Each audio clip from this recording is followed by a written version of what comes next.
Selamat siang teman-teman semua. Senang sekali hari ini kita bisa berjumpa kembali dalam program acara seri renungan 3 pendakian, Praktikos, Teoretikos, dan Gnostikos. Hari ini adalah hari yang ke-7 atau seri yang terakhir dari pengajaran ini. Senang sekali saya bisa berbagi dengan saudara-saudara semua dan bisa kita sama-sama belajar, kita sama-sama boleh diberkati dengan apa yang sudah diajarkan oleh spiritual fathers kita berabad-abad yang silam. Ini adalah satu kekayaan atau warisan spiritual yang sangat berharga yang kita bisa gali, yang kita bisa pelajari, yang kita bisa praktikkan. Dan ini menjadi satu kebajikan bagi kita, yaitu pengetahuan spiritual knowledge yang menjadi makanan bagi hati kita. Di mana di dalam hati kita itu Tuhan sudah menanamkan yang disebut dengan iman. Dengan iman inilah menjadi benih ilahi kita untuk terus connect, untuk terus berhubungan dengan Allah. Ketika kita punya iman, maka kita bisa menjemput yang namanya anugerah itu, yang dicurahkan oleh Roh Kudus itu, dengan cara kita menerapkan berbagai macam kebajikan. Misalnya dengan kontemplasi, dengan doa, dengan keheningan, dengan membaca kitab suci, bermazmur, bahkan beribadah, menyanyi pujian, hymn, dan kita mengambil sakramen. Itu adalah semua sarana anugerah yang Tuhan sediakan. Supaya iman itu tidak bekerja sendiri, tetapi dia dirawat, diberi pupuk, diberi pertumbuhan, diberi energi oleh berbagai macam latihan-latihan yang saya sebut itu adalah latihan praktikos. Nah, jadi latihan praktikos ini adalah bertujuan untuk menolong kita supaya iman itu bertumbuh di dalam hati, sehingga benih itu menghasilkan satu pohon kehidupan, pohon roh kita yang menghasilkan buah. Seperti ilustrasi Tuhan Yesus tentang pokok anggur, kita adalah ranting-rantingnya. Dan ranting-rantingnya itulah yang menempel pada pokok itu dan akan menghasilkan buah. Ketika kita menempel pada pohon anggur itu atau pokok anggur itu. Nah, pokok anggur itu sendiri adalah Kristus. Pemiliknya adalah Bapaknya.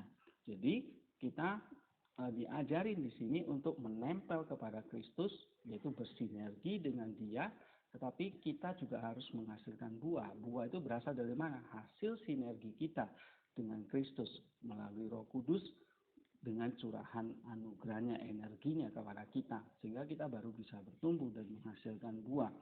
Nah, saudara-saudara semua, untuk menghasilkan buah, tanaman-tanaman yang kita tanam, mungkin di kebun dan sebagainya, itu banyak sekali gangguan atau gulma atau rumput liar. Nah, itulah hawa nafsu atau hama-hama yang mau mengganggu pertumbuhan kita. Nah, latihan praktikos ini adalah bertujuan untuk mematikan hawa nafsu itu, patience itu, sehingga hati kita itu semakin murni, semakin suci, ya, dan hati yang bersih, hati yang murni inilah baru kata Tuhan Yesus kita bisa melihat Allah.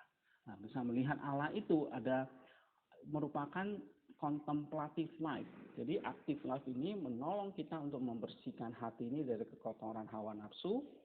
Kemudian hati yang bersih inilah akan menolong kita, contemplative life ini akan menolong kita untuk punya visi untuk atau satu penglihatan untuk bisa melihat Allah yang merupakan terang, yang merupakan kasih. Nah, ini maka ketika kita sudah bisa membersihkan hawa nafsu itu, kita akan bisa melihat Allah yang adalah kasih dan terang itu. Nah, berarti kita bisa mencapai satu level spiritual yang lebih tinggi, yaitu kita bisa mengasihi, kita bisa mengasihi Allah dengan segenap hati kita yang bersih, dengan segenap kekuatan kita, dengan segenap daya kita, dengan mengasihi Dia dan sesama. That's the love. Ya, dengan kasih itu kita tidak lagi mementingkan diri kita sendiri, hawa nafsu kita, ya, tidak ada lagi udang di balik batu, tetapi memang benar-benar kasih yang murni yang kita bisa bagikan kepada Allah dan juga dengan tetangga kita, dengan sesama kita, karena memang hidup kita bukan untuk aku lagi, tetapi hidup kita adalah untuk Kristus dengan hati yang suci, hati yang murni itu. Nah, berbagai hal-hal yang diajarkan oleh spiritual fathers kita, ya, seperti bapak-bapak gurun, ada berbagai macam media seperti yang saya ajarkan kemarin. Kita bisa contemplate through the nature, through the logoi, yang di dalamnya kita bisa menemukan the logos itself. Ya, setiap momen, setiap orang-orang yang ada di sekitar kita, kejadian-kejadian yang menimpa kita, ya, apakah itu hal yang baik atau hal yang buruk. Nah, itu adalah satu momen, satu sacred moment, sacred time, sacred place, sacred people yang Tuhan kasih supaya kita tuh bisa punya pengetahuan, punya visi, punya knowledge untuk makin mengenal Dia. 2 hari yang lalu berturut-turut saya membagikan ya beberapa macam media untuk kita semakin bisa mengenal Allah. Nah, hari ini adalah hari yang terakhir di mana ini adalah level yang tertinggi yang disebut dengan gnostikos. Ya, gnostikos ini adalah satu tahap pencapaian yang lebih tinggi lagi dari yang namanya theoretikos. Ini artinya kita melihat Allah secara langsung tanpa ada nature atau media-media lagi gitu. Nah, ini berarti adalah kerja dari roh kita, hati kita. Sebab Allah itu adalah roh. Nah, untuk melihat Dia yang adalah roh, ini bukan lagi berbicara tentang mata jasmani kita, tapi melihat Dia melalui mata spiritual kita. Jadi yang pertama itu memang adalah latihan praktikos untuk pemula, ya, untuk terus mau naik menjadi serupa dengan Kristus. Yang kedua itu adalah tahap yang lebih maju. Dan yang ketiga ini adalah tahap yang disebut dengan kesempurnaan, kata Nikitas. Ya, jika kita serius tentang ketiga ini, maka kita akan maju melalui 3 tahap ini. Bertumbuh dewasa dalam Kristus, dan akhirnya mencapai status kedewasaan sempurna yang sesuai dengan ukuran pertumbuhan dari kepenuhan Kristus. Efesus 4 ayat 13. Nah, Kalistomer menjelaskan kepada kita bahwa level gnostikos ini adalah kita sudah menjalani contemplative life, hati yang mulai sedikit-sedikit ya dibersihkan dari kekotoran hawa nafsu, hati yang murni, hati yang siap diisi oleh Allah itu sendiri. Nah, jadi contemplative life ini, level gnostikos ini, kita langsung direct vision through God in stillness, in dalam keheningan batin yang sungguh-sungguh. Nah, gnostikos praktisnya adalah kita bisa menjalani yang namanya hesychasm, keheningan batin yang sejati tanpa putus di hadapan Allah. Nah, ini adalah level spiritual yang tertinggi yang kita bisa capai. Ya, dan ini adalah kerja spirit, kerja roh kita yang bisa connect, yang bisa bersentuhan dengan Allah. Sebab roh itu sendiri juga berasal dari Dia, nafas Dia. Jadi kita mewarisi spiritual roh ini yang kekal ini, karena memang roh Allah itu kekal adanya, dan kita mewarisi roh yang kekal yang bisa connect dengan Dia. Ya. Nah, untuk connect dengan Dia itu nggak bisa langsung. Kita mesti menjalani yang namanya pertumbuhan, mulai dari lahir baru, ya, pertobatan, iman, lahir baru, terus kita mulai mengerjakan keselamatan kita, membersihkan hawa-hawa nafsu yang dulu sering kita kerjakan, yang kita pakai untuk melawan Allah. Nah, itu pelan-pelan harus dikikis. Ibarat seperti tanaman, itu harus dirawat, dipotong ranting-ranting yang tidak berguna, ya, supaya pohon itu bagus, bisa bertumbuh dengan subur dan tentu banyak menghasilkan buah. Seperti itu kira-kira gambaran kehidupan keselamatan kita, ya, sehingga pada akhirnya seperti yang dikatakan oleh Yohanes, ya, pada akhirnya kita akan melihat Yesus itu muka dengan muka, dan kita akan mencapai yang namanya union atau theosis, ya, kita akan mengambil bagian dalam keilahian. Nah, karena Allah itu adalah esensi dan energi, ya, esensi kita menjadi seperti Allah itu, seperti Kristus itu bukan dalam pengertian kita itu jadi Allah seperti panteisme yang mengajarkan, ya, atau Buddhisme kita bisa semua menjadi Allah, tidak, tapi kita menjadi seperti Allah di dalam energinya, di dalam kuasa anugerahnya, ya, kita tetap Natur kita tetap manusia, tetapi manusia ilahi, manusia yang sudah bisa melihat Allah ya tanpa melalui media apapun, karena kita punya roh Allah, kita punya roh yang berasal dari roh Allah. Roh inilah yang memampukan kita untuk melihat. Nah, nanti pada saat kebangkitan, tubuh ini juga akan dibangkitkan, dimuliakan seperti tubuh Kristus, ya. Maka kita akan komplit menjadi satu antara roh dan tubuh ini menjadi manusia ilahi yang tidak lagi binasa, yang tidak lagi dilapuk oleh dosa, tetapi terus-menerus diperbarui oleh energi Allah, anugerah Allah. Nah, disitulah kita mengalami yang namanya keselamatan yang total. Nah, saudara-saudara, mungkin saya perlu menjelaskan sedikit tentang hal ini untuk memahami gnostikos, ya, tentang keselamatan kita, ya, tentang tadi yang saya sebut dengan istilah union with God atau theosis, dan kemudian nanti kita akan menjelaskan gimana nih kita latihan gnostikos ini, ya, supaya kita bisa punya direct vision through God, ya. Nah, saya mulai dari satu cerita, ya, ada seorang uskup suatu hari itu dia ditanya oleh seorang gadis kecil, ya, gadis kecil ini polos, ya, dia bertanya kepada uskup itu, Bapak, apakah Anda diselamatkan? Kata gadis kecil itu. Lalu uskup itu pun tersenyum dan berkata, sayangku, mungkin pertanyaannya saya perdalam sedikit ya. Apakah Anda bertanya kepada saya, apakah saya sudah diselamatkan?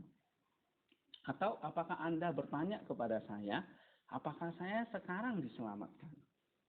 Atau apakah Anda bertanya kepada saya, apakah saya suatu hari nanti akan diselamatkan? Nah, lalu ini cukup membingungkan gadis kecil itu. Lalu gadis itu tidak merespon, ya. Akhirnya kata uskup lagi,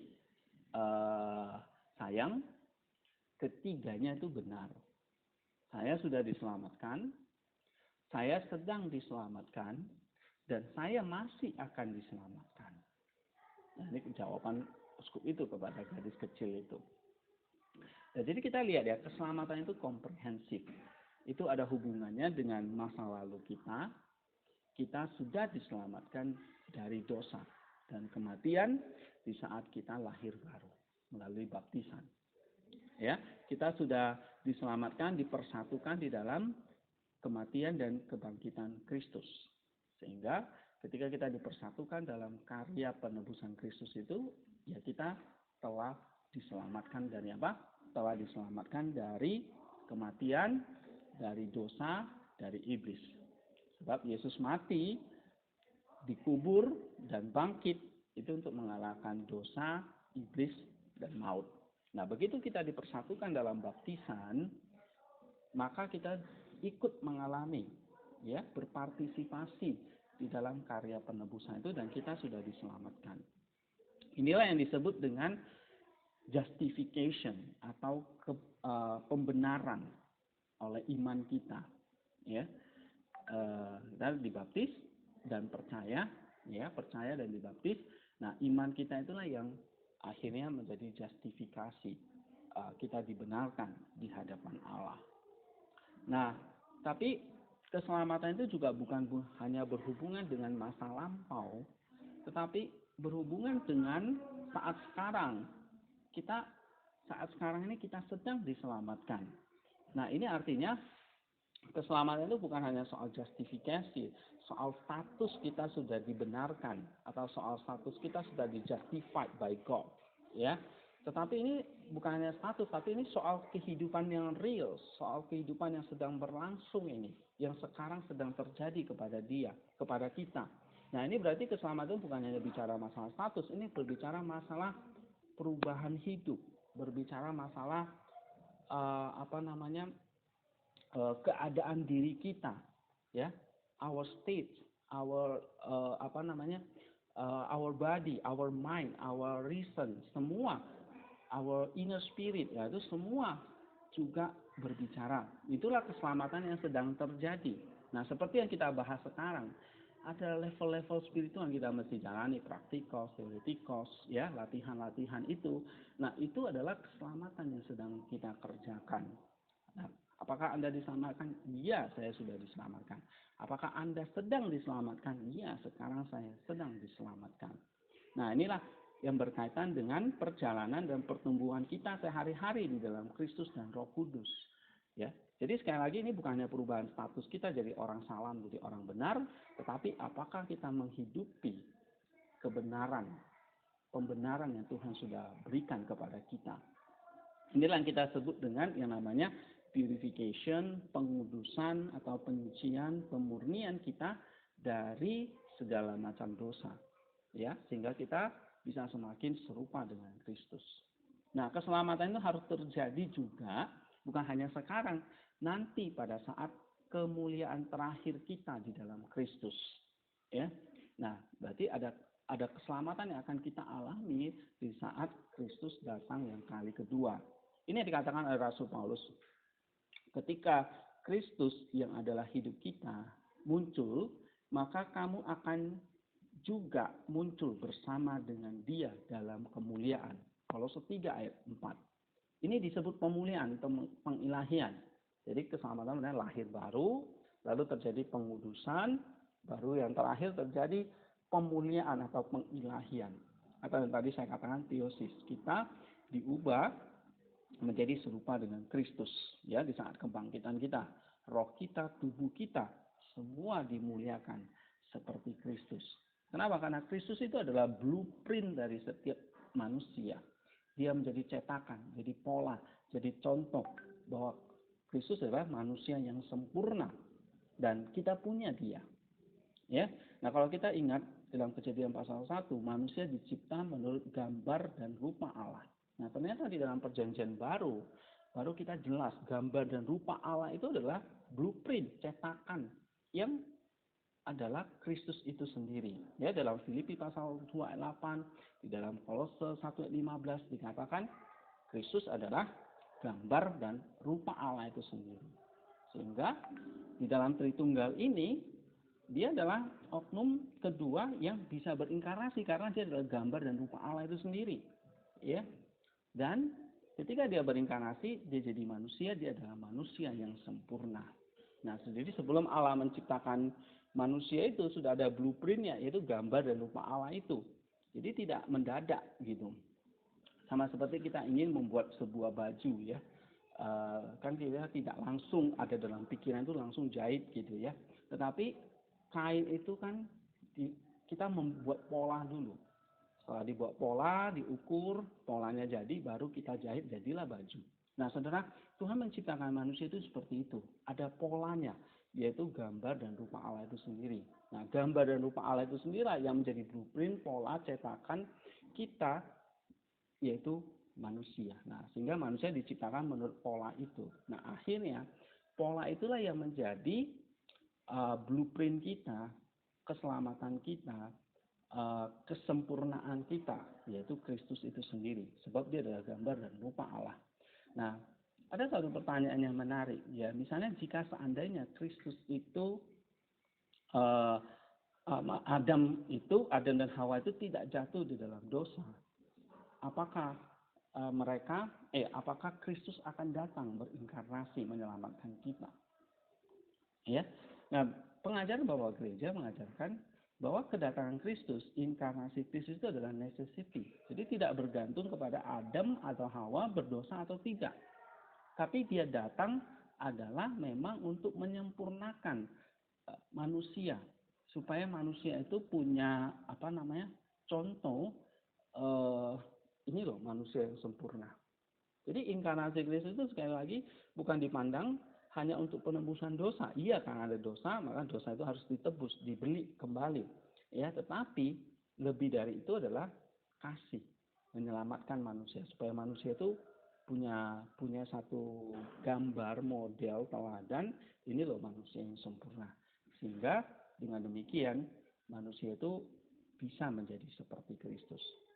Jadi satu tujuan yang sangat penting, satu-satunya tujuan kenapa kita jadi orang Kristen, ya terakhir ini, yaitu menyatu menyatu di dalam Kristus menjadi sama seperti Kristus. Ini teosis ini satu-satunya tujuan kenapa saya jadi orang Kristen. Nah, saudara, kita mengalami pemulihan dalam 1 Yohanes 3 ayat 2. Saudara-saudaraku yang kekasih, sekarang kita adalah anak-anak Allah, tetapi belum nyata apa keadaan kita kelak. Akan tetapi kita tahu bahwa apabila Kristus menyatakan dirinya, kita akan menjadi sama seperti Dia. Sebab kita akan melihat Dia dalam keadaannya yang sebenarnya. Nah, inilah yang saya sebut dengan teosis, penyatuan, pengilahian, kita menjadi sama seperti Kristus. Dan itulah tujuan Kristus berinkarnasi, tanpa manusia berdosa atau tidak. Supaya semua manusia itu menjadi sama seperti Dia kelak. Sebab apa? Sebab Dia adalah gambar dan rupa Allah. Gambar dan rupa Allah itu adalah pola ciptaan kita. Kita diciptakan sesuai dengan itu. Nah, saudara-saudara, saya lanjutkan. Ada seorang uskup lain ketika ditanya, apakah Anda sudah diselamatkan? Lalu dia menjawab, saya sudah. Dan kapan Anda diselamatkan? Uskup itu menjawab dengan segera, pada hari Jumat sore pukul 3 pada musim semi tahun 33 Masehi di sebuah bukit di luar kota Yerusalem. Nah, itulah saat kita semua diselamatkan. Tetapi Allah tidak akan memaksakan keselamatan ini kepada kita. Kita harus masing-masing dari kita menerimanya secara pribadi sebagai anugerah besar kasih Allah. Jadi sekali lagi, keselamatan oleh Allah diberikan kepada semua manusia tanpa pandang bulu. Tanpa pandang dia dari ras apa, suku apa, bangsa apa. Semua manusia Tuhan memberikan penebusan itu untuk semua manusia. Ya. Ketika diberikan oleh semua manusia, nah manusianya inilah yang harus meresponinya dengan cara iman tadi. Ya, membuka hatinya untuk percaya atas penebusan Kristus di atas kayu salib itu. Ya, dalam Efesus 2 dikatakan kita diselamatkan melalui iman dalam anugerah. Ya, saya akan bacakan Efesus 2 ayat yang ke-8, di situ dikatakan, sebab karena anugerah kamu diselamatkan oleh iman. Jadi ada anugerah, yaitu tadi anugerah yang untuk semua manusia, Kristus mati untuk semua manusia, tapi oleh kerja iman. Nah, iman inilah yang bisa menjemput atau membuka pintu tadi, mempersilakan anugerah itu masuk bekerja, sehingga kita diselamatkan. Jadi kita kalau tidak punya iman, maka ya Tuhan nggak memaksa, gitu, ya. Kita yang harus meresponinya, membuka hati kita menerima anugerah itu. Ya, kita diselamatkan, ya, dalam baptisan yang merupakan Golgota pribadi kita. Ya, baptisan adalah kuburan di mana kita dibaptis dalam kematiannya. Tapi baptisan juga rahim yang darinya kita dilahirkan kembali di dalam Kristus. Dan itu semua kerja iman kita. Ya, seperti kata Efesus tadi, kita diselamatkan melalui anugerah, karena anugerah oleh kerja iman kita. Ya, nah, saudara-saudara, sudah diselamatkan? Iya, kapan? Waktu kita percaya kepada Kristus. Nah, kita diselamatkan pada saat pembaptisan, tetapi kita harus terus mengerjakan keselamatan itu selama sisa hidup kita dengan melayani setiap hari, mengasihi, menaati, dan mengikuti Yesus. Itulah praktikos kita. Ketika Anda berdiri di depan altar Allah untuk menikah, ya, Anda berjanji sebagai suami istri di dalam Tuhan. Anda menikah saat itu juga. Tidak ada yang bisa membantah hal itu. Tapi juga benar bahwa Anda akan menyelesaikan pernikahan Anda sejak saat itu hingga akhir hidup Anda bersama. Ya kan? Ketika dua pribadi berusaha untuk menjadi satu, pernikahan Anda menjadi seperti yang Allah tetapkan. Nah, dalam Yeremia 3 ayat 14, Allah berkata kepada umatnya, Aku menikah denganmu. Nah, hubungan kita dengan Allah itu adalah seperti hubungan pernikahan tadi. Ya. sehidup semati sampai akhir hidup masing-masing pasangan. Nah, hubungan kita seperti itu dengan Allah. Lebih dari segalanya, Allah menginginkan cinta kita, hati kita. Dia menginginkan kita. Dalam kehidupan orang percaya seperti dalam pernikahan, ada dua kehendak yang terlibat. Ya, ada kehendak Allah dan kehendak kita sendiri. Yesus terus-menerus menyerahkan kehendaknya kepada Bapa. Nah, itu adalah yang Yesus lakukan. Ya, yang dia lakukan sebelum dia pergi ke salib. Ketaatan semacam itu tidaklah mudah. Dan itu bukan sesuatu yang bisa kita lakukan sekali dan terus tidak lagi. Tapi ini harus terus-menerus. Ya. Ini adalah praktikos, ya, menyerahkan kehendak kita menjadi kehendak Allah setiap hari. Sama seperti yang Yesus lakukan. Yesus adalah Allah dan manusia. Tentu dia punya kehendak sebagai manusia. Tetapi dia menyerahkan kehendak manusia itu kepada kehendak Bapanya. Ya. Nah, begitu juga dalam kehidupan ketika kita sudah beriman, itu enggak cukup. Iman harus ditambah dengan tadi kebajikan-kebajikan yang lain dalam wujud ketaatan itu. Ya, nah kita harus mengisi, kata Rasul Paulus, mengerjakan work out our salvation dalam Filipi pasal 2 ayat 12. Nah, saudara-saudara, menyerahkan kehendak daging kita, kehendak diri kita menjadi kehendak Allah. Itulah latihan-latihan yang kita mesti kerjakan. Setiap kali kita memilih kehendak Allah, kita sedang mengerjakan keselamatan kita. Ya, setiap kali kita memilih atau mengubah kehendak kita sendiri menjadi kehendaknya Allah, kita sedang mengerjakan keselamatan kita. Ya, ada satu perkataan Bapak Gereja yang sangat menarik, gitu. Ditanya, Saint Isaac itu ditanya, kenapa doa saya itu kok belum dijawab-jawab? Ya, apakah doa saya salah? Apakah kehendak saya itu salah? Permohonan saya itu salah? Lalu Isaac menjawab, tunggulah, ya, karena kamu tidak lebih bijak dari Allah. Nah, jadi kita punya kehendak, kita punya kebijaksanaan, kita berdoa kepada Allah, ya, tetapi tunggulah kehendak Allah itu terjadi. Karena kita tidak lebih bijaksana daripada Allah. Hanya Allah yang maha bijaksana, yang wisdom itu. Nah, bagaimana kita menyerahkan kehendak kita kepada kehendak Allah? Inilah yang butuh namanya kebajikan, kesabaran, ketekunan, ketaatan kita, iman kita, itu semua diuji di situ. Ya, supaya hidup kita itu makin serupa dengan kehendak Allah itu. Dalam kata-kata Rasul Paulus, Filipi 1 ayat 12, karena itu, saudaraku yang kukasihi, kerjakanlah keselamatanmu sendiri dengan takut dan gentar.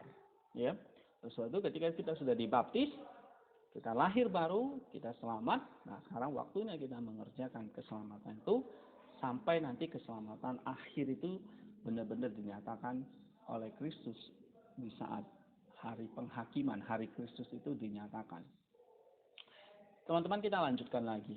Orang-orang kudus yang mengerjakan keselamatan itu adalah baik dia pria, dia wanita, adalah orang-orang yang rendah hati, yang memancarkan kasih karunia dan kasih. Ya, mereka tidak bertobat, kita tidak hanya bertobat hanya sekali. Kehidupan kita adalah pertobatan harian dan konstan. Oke, sebab kita terus mau menyucikan diri ini, praktikos ini. Jadi pertobatan harian dan konstan. Kita pernah disalibkan di kayu salib di Golgota.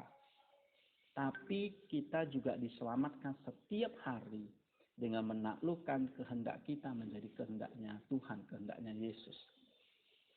Setiap hari kita berdosa. Maka setiap hari kita perlu bertobat. Setiap hari kita jatuh dan setiap hari kita bangkit. Ya. Setiap hari kita pikul salib, tapi setiap hari kita mencapai kemenangan itu. Kemarin saya ngajar ya bahwa pelayanan pastoral itu seperti jalan salib. Ada salib yang dipikul, tetapi ada kemenangan yang dicapai. Kehidupan keselamatan itu adalah kehidupan salib, kata Tuhan Yesus. Pikulah salib, ikutlah aku. Pikulah salib, berarti harus dosa-dosa harus kita matikan. Ikutlah aku, berarti ikutlah kehendaknya Yesus itu. Jadikan kehendak kita itu menjadi kehendaknya Yesus itu. Berarti ada kemenangan. Ya, setiap hari kita memikul salib, kita berdosa, tapi setiap hari kita bertobat. Setiap hari kita jatuh, setiap hari kita bangkit. Setiap hari kita menderita, tapi setiap hari kita menang. Kita telah diselamatkan, tetapi kita juga sedang diselamatkan. Ya, 1 Korintus 1 ayat 18, karena perkataan salib adalah kebodohan bagi mereka yang binasa. Tetapi bagi kita yang diselamatkan, itu adalah kekuatan Allah. Jadi di saat kita memikul salib ini, memang capek. Dalam pelayanan kita, mungkin kita dalam pergumulan kita pikul salib itu memang capek, berat. Salib itu berat.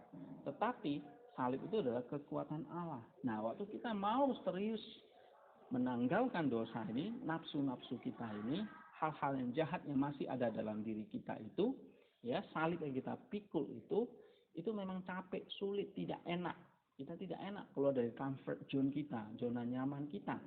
Tetapi waktu kita pikul yang namanya salib itu, disitulah ada kekuatan Allah. Nah, kita tuh mesti ingat, ya, ada kemenangan Allah yang akan diberikan kepada kita. Nah, saudara-saudara, dalam perumpamaan Yesus tentang orang Farisi dan pungut cukai, orang Farisi yang sombong itu berpikir bahwa dia telah diselamatkan. Doanya adalah, saya bersyukur, saya berhasil, saya ada di tempat yang seharusnya. Semua orang ada di bawah saya. Saya tidak seperti orang lain. Mereka semua tidak sama baiknya dengan saya. Kebanggaan rohani semacam itulah yang mengutuk orang Farisi. Sebaliknya, pungut cukai yang miskin, yang memiliki tingkat kerohanian dan kesalehan yang jauh lebih rendah dari orang Farisi itu, ya, dia mengakui keberdosaan dia. Dia menyadari kemungkinan dia tidak bisa bertumbuh. Tapi dia mau menyerahkan dirinya pada belas kasihan Allah, dia mau bertumbuh dan diselamatkan. Nah, itu yang Tuhan cari. Ya, Tuhan tidak mencari orang seperti Farisi, tetapi Tuhan mencari orang-orang seperti pungut cukai. Dan kitalah orang-orang yang sudah dilahirkan baru itu seperti pungut cukai itu. Saudara-saudara, keselamatan tidak statis, tetapi dinamis. Ini adalah bukan kondisi yang penuh atau lengkap, tapi atau kondisi yang sudah berhasil, tapi satu dinamis, satu gerakan yang terus-menerus menuju seperti Kristus, menuju teosis itu, menuju kita menerima kepenuhan hidup dari Allah melalui anugerahnya. Dan itu tidak akan pernah bisa dicapai sepenuhnya dalam kehidupan ini. Semakin kita mempelajari dan mengenali Yesus, kita akan semakin menyadari ketidaksempurnaan kita, keberdosaan kita. Ya, ketika seseorang kudus diberitahu, kamu adalah seorang pencuri, ya, seorang bapak dan guru diberitahu, kamu adalah seorang pencuri. Lalu dia menjawab, aku setuju bahwa aku adalah pencuri. Kamu pembohong. Dia lalu menjawab, aku setuju bahwa aku adalah pembohong. Kamu seorang penjinah. Bapak dan guru menjawab, aku setuju bahwa aku adalah seorang penjinah. Ya. Orang-orang kudus menyadari bahwa kita dapat berbohong, mencuri, berzina, baik itu dalam pikiran maupun dalam perbuatan. Seperti pungut cukai yang berdosa, dia terus akan berdoa, Tuhan Yesus anak Allah, kasihanilah aku orang berdosa. Nah, ini adalah satu doa yang terus mengingatkan kita bahwa di saat kita mau terus mencapai level tadi ya, praktikos, teoretikos, dan gnotikos, tapi di saat yang sama kita menyadari bahwa kita terus membutuhkan kasih Allah, belas kasihan Allah. Sehingga kita tidak jatuh dalam namanya kesombongan rohani. Tetapi ini adalah satu bukti bahwa semakin kita mendekati terang itu, ya, semakin kita kecil adanya. Sama seperti kalau kita belajar ilmu astronomi lah. Waktu orang mengenal Mars, wah rasanya pengetahuan kita itu sudah luar biasa, komplit begitu. Tetapi ketika orang melihat apa yang terjadi di luar Mars itu ada satu galaksi yang begitu luas. Dan akhirnya kita ciut, wah pengetahuan kita tentang alam semesta itu belum apa-apanya. Waktu orang bisa ke bulan, ke Mars, merasa our scientific is perfect, complete gitu. No. Tapi kalau melihat lebih luas lagi, maka kita sebetulnya juga belum tahu apa-apa tentang alam semesta ini. Nah, jadi makin kita dekat mengenal Allah yang tanpa batas itu, Allah yang maha besar itu, Yesus yang maha kuasa itu, makin kita dekat, makin kita kecil. Bukan makin besar. Makin kita menyadari keberdosaan kita. Makin kita nggak tahu apa-apa. Makin kita meminta belas kasihan Allah. Nah, inilah spirit, ya, mental yang Tuhan minta kepada setiap orang percaya. Doalah seperti pungut cukai, Tuhan Yesus anak Allah, kasihanilah aku orang berdosa. Mereka diselamatkan setiap hari melalui pertobatan, penyerahan pikiran, hati, dan kehendak mereka kepada Allah. Dan kita menantikan pemuliaan bersama dengan Yesus pada saat kedatangan Dia yang kali kedua. Orang-orang saat ini tidak datang ke gereja dengan pertanyaan, apa yang harus saya lakukan untuk diselamatkan? Tetapi ketika kita pergi ke psikiater, kita menggunakan obat-obat dalam dosis yang besar, ya, kita menenggelamkan diri dalam alkohol, kita mencoba untuk mengundurkan diri dari manusia, ya, kita depresi, kita merasa mengeluh bahwa hidup ini tidak layak untuk dijalani, ya, kita mencoba untuk menyerah dari kekerasnya hidup ini, bahkan ada orang-orang yang mencoba untuk bunuh diri, suicide, apapun yang kita lakukan sekarang, kita membutuhkan keselamatan dari dosa dan kematian. Ya. Nah, waktu kita datang ke gereja, datang kepada Tuhan, kita mesti bertanya. Sama ketika kita datang kepada dokter, obat apa yang tepat buat aku? Tuhan, apa yang harus saya lakukan untuk aku, supaya aku diselamatkan?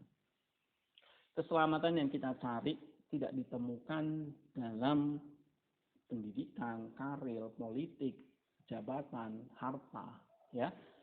Tetapi keselamatan itu hanya ditemukan di dalam Kristus. Ini adalah keselamatan spiritual, batin, yang pada gilirannya menghasilkan keselamatan luar. Orang yang berubah menghasilkan masyarakat yang berubah. Kedamaian dan kebahagiaan yang kita semua cari dapat ditemukan dalam satu hubungan dengan Allah yang hanya dapat dilakukan oleh Yesus. Damai sejahtera aku tinggalkan bersamamu, katanya. Damai sejahtera yang aku berikan kepadamu tidak seperti yang dunia berikan, aku berikan kepadamu. Yohanes 14 ayat 27. Yesus tidak datang untuk menghukum kita karena kita telah menjadi budak dosa. Tapi Dia datang untuk menyelamatkan kita dengan memutus ikatan atau belenggu dosa dan maut. Ya. Bapak gereja bernama Gregory dari Nisa, dia menuliskan, ya, our nature was sick and needed a doctor. Natur kita itu sudah memang sakit dan kita butuh dokter, gitu, tabib. Man had fallen and needed someone to raise him up. Manusia telah jatuh dan butuh seseorang untuk mengangkat dia. He who ceased to participate in the good needed someone to bring him back to it. Ya, dia yang sudah hilang, tersesat, ya, di dalam hal-hal yang baik, butuh seseorang untuk membawa dia kembali.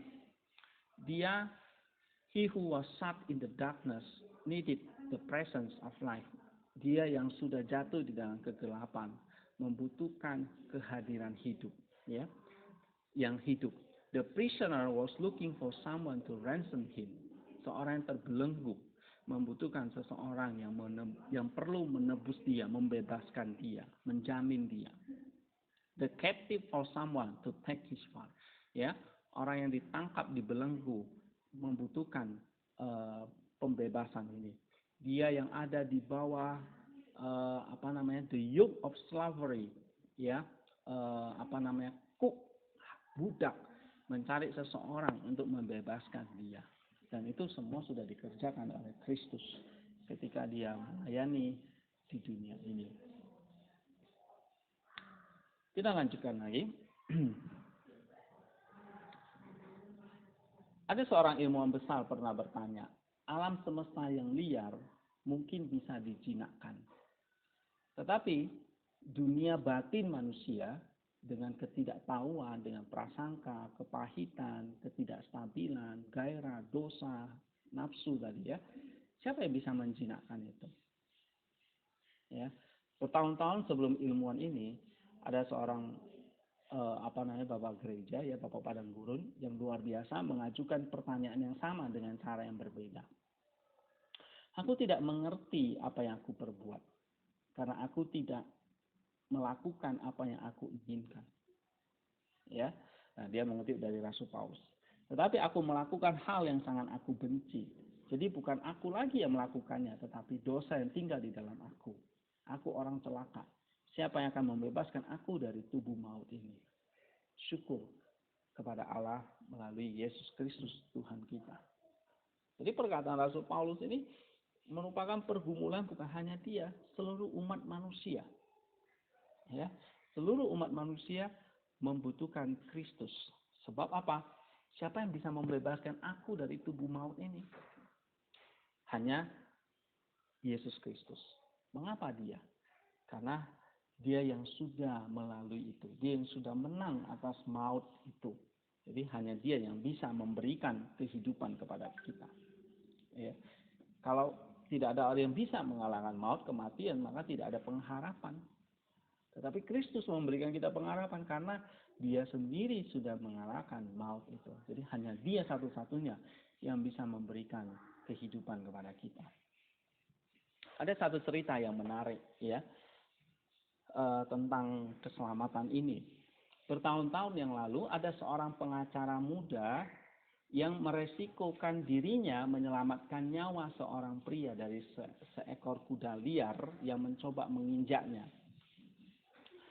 Pengacara itu berhasil meraih kendali kuda liar itu, ya, gerobak berbalik, tetapi pria itu tidak terluka serius. Dia membersihkan dirinya dan berterima kasih pada pengacara. Nah, jadi pengacara ini berhasil menyelamatkan nyawa pemuda itu dari injakan kuda liar. Lalu bertahun-tahun kemudian, ya, lebih dari 20 tahun kemudian, pengacara itu sekarang sudah menjadi hakim yang sangat disegani, dihormati. Ya. Nah, lalu adegannya itu di sini. Tempat ini sekarang jadi ruang sidang hakim. Lalu ada seorang pria telah diadili karena pembunuhan dan dihukum. Nah, sebelum menjatuhkan hukuman formal, hakim bertanya kepada terdakwa, apakah ada yang ingin dia katakan? Si terdakwa lalu mendekati bangku hakim dan berkata, Hakim, apakah Anda tidak ingat saya? Hakim menjawab, tidak, saya tidak ingat. Saya tidak ingat pernah bertemu dengan Anda sebelumnya. Tapi tapi pria itu kembali menjawab, apakah Anda tidak pernah ingat menyelamatkan seorang pria dengan menjinakkan seekor kuda pelarian 20 tahun yang silam? Oh, baru hakim itu ingat, iya saya pernah menyelamatkan pemuda itu. Nah, hakim, sayalah orang itu, kata pemuda itu. Ya, Anda adalah penyelamat saya saat itu. Ya, kalau tidak Anda, saya sudah mungkin mati 20 tahun yang silam. Tapi hakim, bisakah Anda sekarang ini menjadi penyelamat saya? Lalu hakim itu pun menundukkan kepalanya dan dia menjawab begini. Kemarin saya penyelamat Anda. Tetapi hari ini saya harus menjadi hakim atas diri Anda. Ya. Nah, Yesus tidak datang untuk menghakimi dunia, tetapi untuk menyelamatkan dunia. Tetapi suatu hari dia akan datang sebagai hakim, seperti pengacara tadi. Ya, dia akan datang, duduk di atas tatanya, menjadi hakim, bukan lagi menjadi penyelamat. Ya, nah hari itulah hari di mana juru selamat kita akan menjadi hakim bagi setiap orang. Nah, bagaimana kita akan bertemu dengan dia pada akhirnya? Kita mau bertemu dia sebagai juru selamat atau sebagai hakim? Kita mau jadi seorang pemuda itu atau kita akan melihat Yesus itu sebagai juru selamat atau sebagai hakim. Ya, Yesus datang untuk menyelamatkan kita dari dosa. Setelah kita diselamatkan dari dosa, ya, dosa itu hanya menjadi insiden dalam kehidupan orang Kristen, bukan menjadi praktik lagi. Dosa itu seperti kecelakaan lah, tetapi bukan praktik hidup kita. Kasihlah yang menjadi praktik. Itulah sebabnya perlu praktikos, ya, melawan dosa, melakukan kasih. Oke, kasih itu menjadi kasih bukan insiden atau kejadian sesekali, tetapi itu adalah praktik hidup kita. Kita diselamatkan dari dosa karena kasih. Nah, kasih Yesus yang tidak menghakimi, menerima, dan mengampuni, itu harus mengalir melalui kita kepada orang lain. Kolose 3 ayat 14. Yang terutama, kasihlah yang mengikat semuanya dalam harmoni yang sempurna. Kedua, kita diselamatkan untuk menghasilkan buah. Tujuan dari pokok anggur tadi Yesus dan cabang-cabangnya adalah sama, untuk menghasilkan buah bagi Allah. Untuk membawa kasih Allah yang menyelamatkan ke dunia. Ya, nah, saudara-saudara, kita diselamatkan bukan untuk praktik dosa, tetapi untuk menghasilkan buah, yaitu tadi ya, kasih dan sebagainya. Apa artinya kita diselamatkan? Apakah keselamatan di dalam Kristus itu? Keselamatan adalah kebebasan dari tirani keegoisan diri, kebebasan dari rasa belenggu takut akan kematian. Keselamatan di dalam Kristus berarti saya bisa menjadi pribadi Allah, ya, pribadi yang seperti Allah ciptakan dan yang Allah inginkan. Nah, itu adalah keselamatan. Kita menjadi pribadi yang seperti Allah inginkan. Keselamatan adalah karya Allah yang mengangkat kita dalam Kristus Yesus, ya, memberikan kita harapan. Allah yang mengerjakan pekerjaan tanpa henti dalam kepribadian kita, dalam karakter kita, dalam hidup kita. Allah tidak pernah menyerah pada kita. Keselamatan bukanlah kondisi, bukanlah status, tapi keselamatan ini adalah proses dinamis, perjuangan yang terus-menerus kita kerjakan. Ya, saya telah tiba, saya telah berhasil. Sebaliknya, ini adalah keadaan di mana saya sedang dalam perjalanan, saya sedang pindah, saya sedang bertumbuh di dalam Kristus, untuk Kristus, dengan Kristus, dan melalui kuasa Kristus. Ya, kalau saya boleh simpulkan apa yang diajarkan oleh church fathers, ya, spiritual fathers kita, keselamatan itu adalah pembebasan dari dosa, kekalahan iblis, transfigurasi orang percaya, mengenakan Kristus, pemulihan gambar Allah dalam manusia, berpartisipasi dalam kehidupan Allah, pemulihan persekutuan dengan Allah, kesempurnaan seperti Kristus, menerima Roh Kudus, menjadi bait suci Roh Kudus, pengampunan dosa, berpartisipasi dalam kerajaan Allah, menjadi seperti Kristus oleh anugerah Allah, kehancuran dan kematian, melihat cahaya Kristus, berada dalam proses pertumbuhan yang tidak pernah berakhir, menjalani hidup seperti yang Allah inginkan. Nah, ini adalah keselamatan yang ditawarkan Tuhan kepada kita. Nah, saudara-saudara semua, ketika kita memahami tentang keselamatan ini, maka kita diberi satu pengertian, ya, bahwa ya, saya mau Tuhan untuk berubah menjadi sama seperti Kristus, untuk berubah menjadi sama seperti Dia. Nah, gimana caranya? Nah, satu minggu renungan ini, ya, memberikan kita nasihat-nasihat spiritual supaya kita bisa mengerjakan keselamatan itu, yang pada akhirnya kita mencapai puncak dari keselamatan itu, yaitu menjadi sama seperti Kristus, menjadi seperti yang Tuhan inginkan, menjalani hidup yang seperti yang Tuhan inginkan di dalam kekekalan bersama dengan Kristus. Ya, terakhir saudara-saudara, tentang ini, ya. Tadi kita sudah bahas sedikit tentang keselamatan, ya. Nah, sekarang kita akan lihat tentang praktikos, gnostikos ini, ya. Gnostikos itu seperti yang diajarkan oleh beberapa bapak padang gurun, ya. Dikatakan bahwa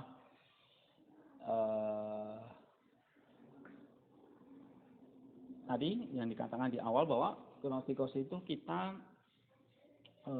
punya direct vision with God, tapi ini adalah kerja di dalam roh kita, contemplative life kita. Berarti ini adalah hubungan doa, ya, the prayer of the spirit, atau yang disebut dengan hesychasm, stillness itu, ya. Nah, waktu di dalam praktikos kita diajari untuk berdoa, ya, secara tanpa henti, by oral gitu, ya. Kita terus belajar berdoa tanpa henti, mengucapkan doa puja Yesus, ya. Ya, Tuhan Yesus Kristus, anak Allah, kasihanilah aku orang berdosa. Terus kita latih-latih sampai itu nanti mencapai namanya doa roh atau doa batin, ya, di dalam contemplative life. Nah, disitulah kita mencapai yang namanya gnostikos itu. Kita punya persekutuan dengan Kristus, dengan Roh Kudus, dengan Allah tanpa henti di dalam hati kita. Ya, disitulah kita akan mencapai hesychasm itu. Nah, seperti Lukas memberitahu kita bahwa kenapa seperti itu? Karena kerajaan Allah ada di dalam hati kita. Nah, disitulah kita mau bertemu dengan Allah di dalam hati kita. Melalui apa? Melalui praktik doa dan keheningan, hesychasm itu. Nah, saudara-saudara, hesychasm itu bukan berarti kita tidak mengerjakan segala sesuatu, tetapi roh kita sibuk berdoa bersama dengan Roh Kudus, ya. Hesychasm itu berarti kita tuh mendengar, ya, listening, oke. Jadi hesychasm itu kita mencoba bukan hanya terus kita yang berbicara, tetapi kita silent but listening. Listening apa? The voice of the Holy Spirit. Nah, itu. Ya, jadi kalau kita terus memanggil nama Yesus, nama Yesus, nama Yesus, sampai kita tuh mencapai yang namanya keheningan batin secara total, bukan lagi mulut kita yang berdoa, pikiran kita yang berdoa, tetapi spirit kita yang berdoa bersama dengan Roh Kudus, ya. Lalu kita bisa mendengar Allah berbicara kepada kita. Nah, ini adalah level doa yang ketiga, ya. Tadi praktikos kita level berbicara doa tanpa henti, kita berlatih dulu di level verbal, oral, kemudian di level pikiran, dan turun ke dalam level hati atau batin. Nah, inilah kita bisa mencapai yang namanya stillness, keheningan yang sungguh-sungguh, kita bisa mendengar suara Allah. Ya, kita punya listening, kita punya kontemplasi, ya. Bahkan di saat kesibukan yang luar biasa sekalipun, begitu kacau dunia ini, tapi kita tetap punya hati yang bisa silence. Nah, itu memang harus banyak kita latih, ya. Nah, saudara-saudara, praktik gnostikos, ya, ini penekanannya adalah bagaimana kita punya silence prayer, hesychasm prayer, yang terus mendengarkan suara Allah, ya. Nah, latihlah itu, kerjakan itu, ya, dengan sambil kita melakukan praktikos dan teoretikos, dan ditambah lagi satu doa batin di dalam keheningan atau gnostikos itu. Jadi, saudara, kita lihat, ya, 3 pendakian ini, ya, pada saat yang sama kita akan mencapai tingkatan spiritual yang makin matang, tetapi pada saat yang sama, ya, tiga pendakian ini, praktikos, teoretikos, dan gnostikos ini terjadi pada kehidupan kita sekarang, ya, keselamatan yang kita alami sekarang, dan ini yang kita jalani sekarang, ya. Jadi kita nggak bisa mengatakan, saya sudah praktikos, saya sudah selesai nih, lalu saya mencapai teoretikos dan gnostikos, saya tinggalkan praktikos. Tidak. Tetapi ini selalu menjadi perjuangan kita. Keselamatan ini harus kita kerjakan sampai akhir hidup kita, ya. Baru nanti ada keselamatan yang terakhir yang Tuhan berikan di saat penghakimannya. Nah, 3 level pendakian ini adalah untuk menuju ke sana, menuju kepada keselamatan puncak tadi. Nah, saudara-saudara, sebelum saya mengakhiri, ya, saya akan mengutip beberapa kefaleia kepada kita tentang gnostikos ini, ya. Dari Hesychios, dia berkata begini, korban dapat menimbulkan nyala api, karbon, ya, maksud saya, karbon dapat menimbulkan nyala api, demikian juga dengan Allah. yang berdiam di dalam hati kita. Karena kita telah mengalami misteri baptisan kudus. Karena ketika dia melihat nus kita terbebas dari rupa-rupa kejahatan dan dibawa ke dalam keadaan hening, tadi ya, hesychiasm tadi, dilindungi oleh penjagaan intelek, maka dia lebih siap menyalakan nus kita untuk berkontemplasi seperti api yang menyalakan lilin. Nah, ini baik sekali yang dikatakan oleh Hesychios ya, seperti api yang menyalakan lilin. Nah, lilin ini adalah hati kita yang akan dinyalakan api oleh Roh Kudus. Kapan? Di saat nus kita sudah terbebas dari rupa-rupa kejahatan. Di saat kita mau menyalakan lilin, tetapi tidak ada udara atau gangguan-gangguan yang bisa mematikan api dari lilin itu. Nah, sama seperti api batin kita. Ya, akan terus menyala jika kita itu memang bisa hening, menjaga kebersihan dari nus kita. Hesychios kembali melanjutkan, ketika hati memperoleh ketenangan, hati itu akan melihat ke ketinggian dan kedalaman pengetahuan. Dan nus atau intelek yang sunyi, sepi, hening akan diberikan untuk mendengar hal-hal yang indah dari Tuhan. Nah, jadi silence, keheningan itu bukan untuk mencapai satu ekstasi ya, seperti apa namanya mistik itu, tidak. Tapi ini adalah satu keadaan hening supaya kita bisa mendengar Allah berbicara. Ya, seringkali kita hidup dalam dunia yang sibuk, bahkan kita juga sibuk mendengar diri kita sendiri, kita sibuk tidak bisa mendengar orang lain bahkan sekalipun, apalagi mendengar Allah yang adalah roh. Maka kita perlu mengheningkan roh kita. Ya, supaya kita bisa mendengar hal-hal yang indah dari Tuhan.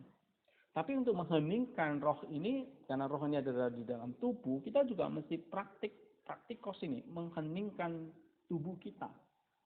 Jadi dalam praktikos itu kita mencoba untuk punya disiplin, ya. Jadi ada latihan roh, tapi juga ada latihan jasmani. Latihan jasmani bukan hanya berpuasa, menjaga mulut, menjaga mata, tetapi menjaga anggota tubuh kita nih, tangan, kaki, ya, tubuh kita itu duduk bisa tenang, gitu, ya. Mungkin kita seringkali kita nggak bisa tenang kalau kita nggak bisa pegang gadget atau handphone. Nah, latihan tubuh kita, latihan jasmani kita, singkirkan itu semua. Gadget kita, atau HP kita, ya, tablet kita, laptop kita, pekerjaan kita. Ini latihan jasmani yang kita mesti atur strategi supaya roh itu bisa stillness di dalam tubuh kita. Nah, tapi kalau tubuh ini tidak bisa dilatih sedemikian rupa, maka kesempatan yang sangat minim ya, bukan berarti tidak bisa gitu. Tapi kita harus praktikos mulai sebagai pemula, kita harus mulai bisa melatih tubuh ini dulu. Baru kita melatih roh kita. Ya, kita cari waktu. Maka kadang-kadang di dalam gereja itu kan sering ada acara retreat. Retreat itu hal yang bagus sebetulnya. Ya, sangat bagus gitu. Acara retreat atau refreshment gitu ya, kekeluargaan. Tapi sayang sekali acara retreat itu kayak jadi acara liburan. Kenapa? Karena terlalu padat kegiatannya, terlalu banyak sesi, terlalu banyak khotbah, terlalu banyak acara lah. Nah, itu akhirnya tidak lagi melatih tubuh kita untuk hening ya, akhirnya melatih roh kita. Nah, Hesychios mengatakan sangat penting hati itu memperoleh ketenangan karena akan membawa kita itu melihat ketinggian dan kedalaman pengetahuan. Ya, nus yang hening, roh yang hening itu akan memberikan kita kesempatan untuk mendengar hal-hal yang indah dari Allah, kata Hesychios. Ya. Allah menyembunyikan misteri-misteri yang Dia tawarkan kepada kita supaya Dia bisa mengajar kita yang mencari mereka di dalam kasih dan keheningan. Nah, ini kata Narsai dari Edessa. Ya. Jadi mencari Allah di dalam kasih dan keheningan. Nah, itu kata Narsai. Tidak ada sinar yang lebih terang, lebih besar daripada sinar roh yang menginisiasi. Tidak ada hikmat di bumi yang memiliki kekuatan yang bisa dibandingkan. Dia tidak bisa diukur seperti mutiara atau permata yang berharga, tidak bisa diukur dengan nilai apapun, tidak ada keindahan yang bisa dibandingkan dengan keindahannya, hal yang paling diinginkan di bumi ini dan keindahannya bahkan bisa membawa dunia tertawan dalam keinginannya, menggoda para malaikat dan manusia. Ya, jadi maksudnya tidak ada hal yang indah yang kita bisa nikmati bersama dengan Allah kecuali di dalam keheningan kita bersama dengan Dia. Ini kata Narsai. Ya, bersihkan cermin jiwamu dari cahaya dan cahaya ilahi yang tunggal itu akan menyatu denganmu, mewujudkan dirinya sebagai Allah Tritunggal. Lalu bawa cahaya itu turun ke dalam hatimu, ya, dalam keheningan, dan di sana kamu akan melihat Allah yang hidup. Jadi bagaimana kita bisa melihat Allah yang hidup? Dengan hati yang benar-benar hening di hadapan Dia. Kasih Allah pada dasarnya berapi-api. Dan bila itu turun dalam diri seseorang, maka itu sesuatu yang luar biasa. Kasih itu melemparkan jiwa kita ke dalam puncak ekstasi atau keheningan.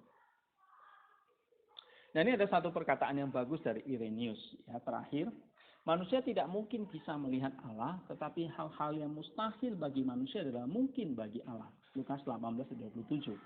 Dan Allah dapat dilihat oleh manusia ketika Dia mengizinkannya. Dengan demikian, Dia memilih orang-orang yang boleh melihat dan kapan dan bagaimana Dia ingin dilihat. Karena Allah Maha Kuasa dalam segala hal. Di masa lalu Dia dilihat secara profetis melalui roh, dan Dia juga dilihat dengan cara adopsi melalui inkarnasi anak Allah. Nah, di waktu yang akan datang Dia akan dilihat sebagai Bapa di kerajaan surga. Roh akan mempersiapkan manusia di dalam anak Allah, dan anak akan menuntun mereka kepada Bapa, dan Bapa akan melimpahi mereka karunia yang tidak bisa rusak untuk kehidupan kekal yang mendatangi semua orang yang melihat wajah Allah. Mereka yang melihat cahaya ada di dalam terang dan berbagi kecemerlangan cahaya. Demikian juga mereka yang melihat Allah ada di dalam Allah dan menerima kemegahannya. Pencarian visi Allah yang memberi kita kehidupan. Nah, saudara, ini Irenaeus berkata bahwa tidak ada yang mustahil bagi kita untuk bisa melihat Allah. Hal-hal yang mustahil bagi manusia, tapi hal itu tidak di mata Allah.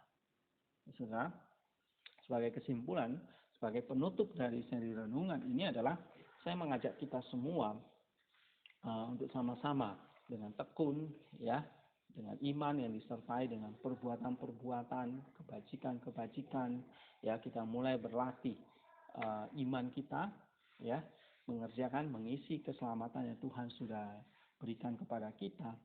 Dia tidak main-main untuk menyelamatkan kita, ya.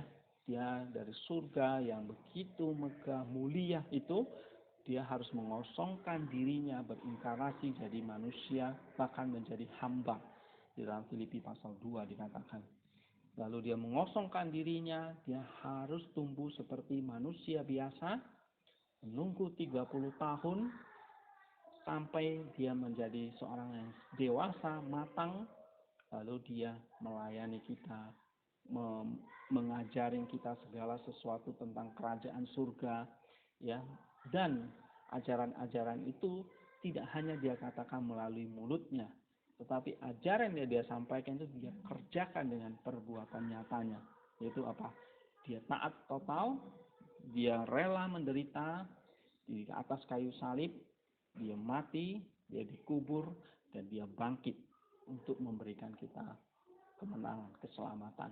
Nah, itu yang Tuhan sudah kerjakan kepada kita. Itu keselamatan yang Tuhan berikan dengan cara, dengan dagingnya, dengan nyawanya sendiri. Ya, ini keselamatan yang kita bicarakan ini bukan harga yang murah, ini nggak bisa dibayar dengan apapun. Tetapi nyawa Kristus yang menjadi bayarannya. Nah, saudara, keselamatan kita itu nyawa Kristus itu sendiri yang sudah dikorbankan kepada kita. Nah, kita bagaimana ini? Kita mengerjakan keselamatan yang adalah pengorbanan Kristus, nyawa Kristus kepada kita. Kerjakanlah keselamatanmu dengan takut dan gentar. Ya, sebab nyawa Kristus yang dikorbankan di situ. Bukan apa? Bukan harta, perak, uang dan segala macam yang dikorbankan, tapi nyawa firman Allah yang jadi manusia itu yang dikorbankan untuk kita. Nah, saudara, mari kita renungkan kembali apa yang kita sudah pelajari bersama-sama selama 7 seri ini. Ya, ada praktikos, ada teoritikos, dan hari ini kita bicara tentang keheningan, gnostikos. Ya, dan semoga ini menolong kita untuk mengerjakan keselamatan kita, sehingga pada akhirnya nanti kita akan menghadap Kristus, bukan melihat dia lagi hanya sebagai hakim, tetapi my Savior, Juru Selamatkanku. Dan kita mengucap syukur, berterima kasih kepada dia, karena kita boleh menjadi seperti dia, bersama dengan dia, bersekutu dengan dia selama-lamanya, bersama di dalam kerajaan surga. Kita akan menjadi makhluk yang terang, makhluk cahaya seperti matahari itu. Dan ini semua adalah karena pengorbanan Kristus, karya Kristus kepada kita. Thank you semuanya for watching today. Dan mari kita mulai kerjakan perlahan-lahan apa yang Tuhan percayakan, apa yang Tuhan inginkan. Taklukkan kehendak pribadi kita menjadi kehendak Yesus dalam kehidupan kita sampai maut menjemput kita. Thank you semuanya. Materi hari ini nanti akan saya kirim melalui kolom di Facebook, ya, sehingga para teman-teman semua bisa membaca dan merenungkannya. Thank you semuanya. Bye bye.